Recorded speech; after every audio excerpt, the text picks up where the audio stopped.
So this is a saddle tree, and there's lots of different trees. You can have synthetic trees, and we've got a few we'll show you later. You can have a wooden tree, and they're kind of the primary trees that we find. You can see that we've got the head plate here, okay, and that's a hard steel plate that's going to sit across here. You've got your stirrup bar.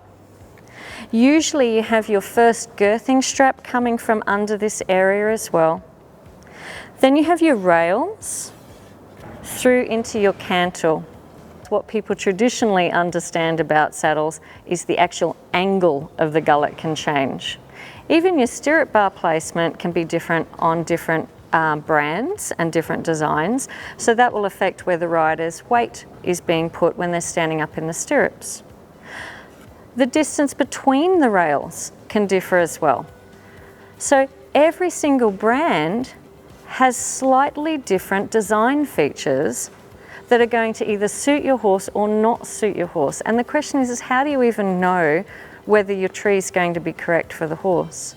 That comes down to having really good saddle fitters who know what's inside saddles as well.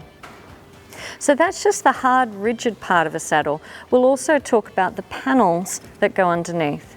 So I want you to think about the saddle tree as being the skeletal structure of your saddle. It's the hard surface which is going to enable your weight to be spread over the greatest surface area. Your panels that sit underneath are just there for shock absorption and a little bit of balance change of the seating position for the horse and the seating position for the rider and the weight distribution of the rider for the horse. All right, Bella. So let's pop this up here. Now this actual tree for Bella is not a bad little tree shape for her. She says it feels a little bit weird, but let's have a little look at where this saddle tree sits on her. You can see this is your tree point, and imagine that that scapula has to rotate backwards and forwards underneath the tree point every single stride. If you don't have this shape here right for her, if you don't have it running parallel so that she can actually slide her scapula underneath, that's where damage starts to happen. And there's been studies done now which are wonderful. We're getting some really great data, scientific data, not just guesswork, that show that increased pressure through the front of the tree actually changes the stride length for the horse.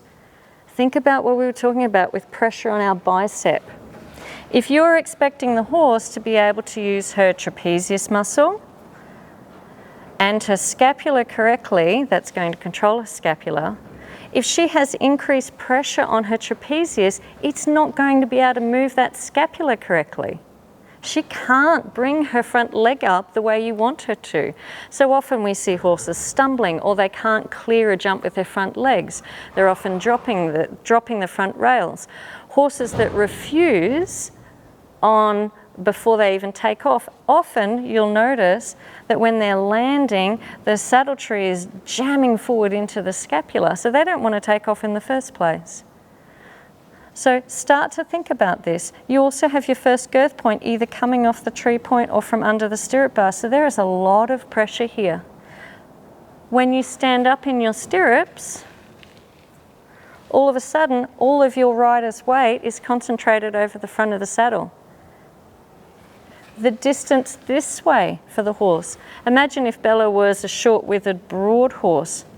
The railings would be squeezing in tight, and the whole head width, not the gullet angle, the whole head width would be too narrow. So all of those elements change the amount of pressure that's being put on some really critical muscles which enable the horse to move her scapula backwards and forwards. It also enables her to lift up her torso underneath you, so we'll talk about that in a minute, and enables her to put her head down and go on the bit as well. And that's just the front. Then we have the railings back here. Now the pitch of the railings, if we've got a broad back horse and we've got rail pitch like this, they're going to get increased pressure distribution on the outside edge of the rail and no pressure distribution here at all. So they're going to get increased pressure under the stirrup bar. So that's for our round little fatties with a more A-frame shaped tree. So a thoroughbred shaped tree on a round fatty, they're going to get all this pressure on the outside edge.